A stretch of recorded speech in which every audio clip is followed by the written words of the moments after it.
Should you go it alone or take a guest with you to the next networking event? The pros and the cons.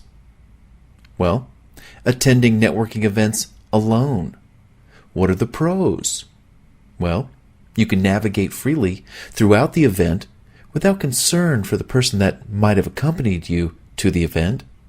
You have the ability to focus on your own agenda, leave when you want to, or join a group of people afterwards for dinner and drinks, or just to wrap up a late night conversation and not worry about, a second wheel or somebody else hanging on like, hey, can we go now?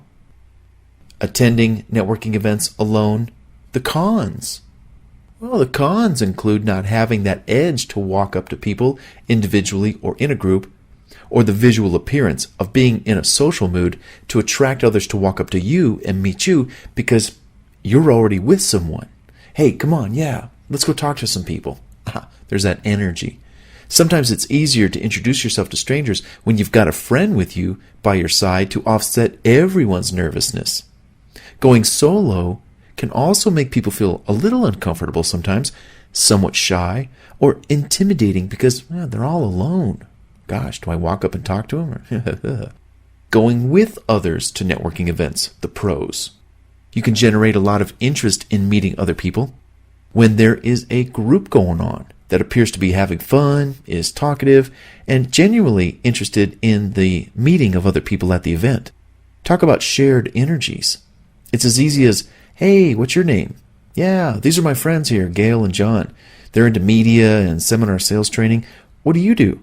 Why don't you join us while we move around the room, meeting new people? Come on, let's go. Going with others to networking events, the cons.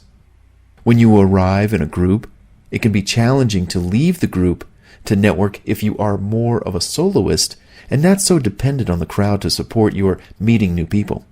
Traveling in the same car, for example, also requires that everybody be prepared to leave at the same time and doesn't give you the luxury to make plans to continue conversations after the event is over. Circulating can be an issue in a group, especially if others seem to be interested in what you're talking about and the people you're with just kind of want to move on. If you are with a group, it would be a good idea to set up some ground rules and agreements on things like departure and conversation. And at the same time, if you want to get out of a conversation, you might be able to give a little signal and they just kind of fake something like, hey, I just got a call. Come on, we got to go. Or something like that, whatever. You be the judge for your own needs. Going with one person might be better than attending an event in mass or with others. Driving in separate cars allows you to meet at the event, but then leave the event at different times based upon your interest in staying or going. Now, it's up to you. Again, the pros, the cons, every event's different, but just kind of gauge how you like to operate. And sometimes it is good to go with someone because basically you get the best of both worlds. You can split up. You can go do individual networking. You can come together when you're bored and say, hey, what did you find out? Who did you meet tonight? Should I go meet them? Hey, I met somebody cool. Hey, come on, let me introduce you. So there's all that kind of stuff that can happen too. And then if you came in separate cars, you definitely have the liberty to go home when you want to. So it's all up to you. The pros, the cons, they are there, but in the end, it's up to you. Let others know where you'll be networking. Post your appearances at certain events on your website, on your calendar, and in your press room, before and after the event. Help others network with you.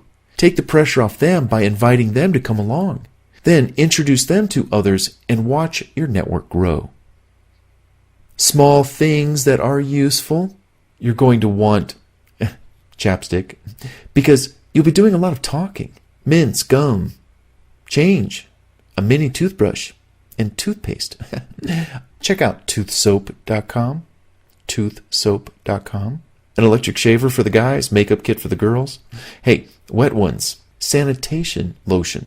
Make an effort to wash your hands before the event, during the event, and after the event before you go to your car and drive home.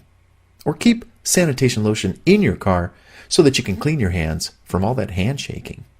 Prepare for your networking opportunities all year long.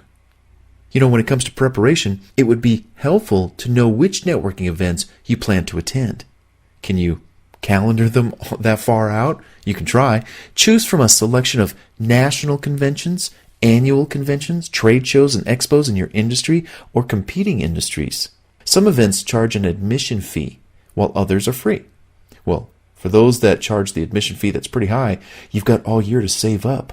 $50 here, $50 there, $100 there. Before you know it, you got your $500 admission fee covered.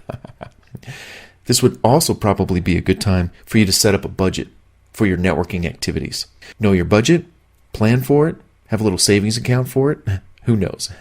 Then organize the events locally and nationally and regionally that you want to attend, and set aside the funds to attend them before it's too close to the event and it's like, how do I come up with $1,000?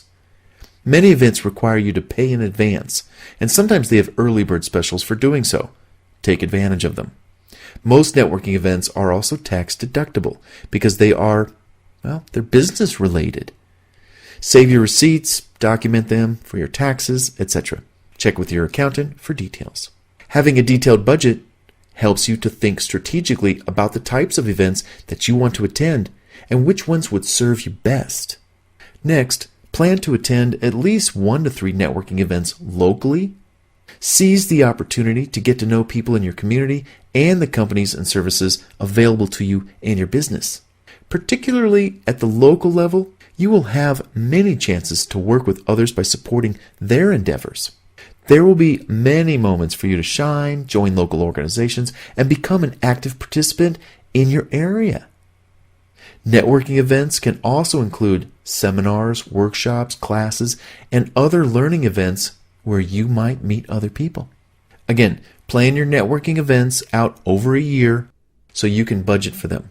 Seek out networking groups, coaches, and mentors that will consistently challenge you to take your business to the next level. Periodically rehearse the messages that you want to convey. Be knowledgeable of the event and work the room like a rock star. Know the questions you want to ask and who you want to ask them to.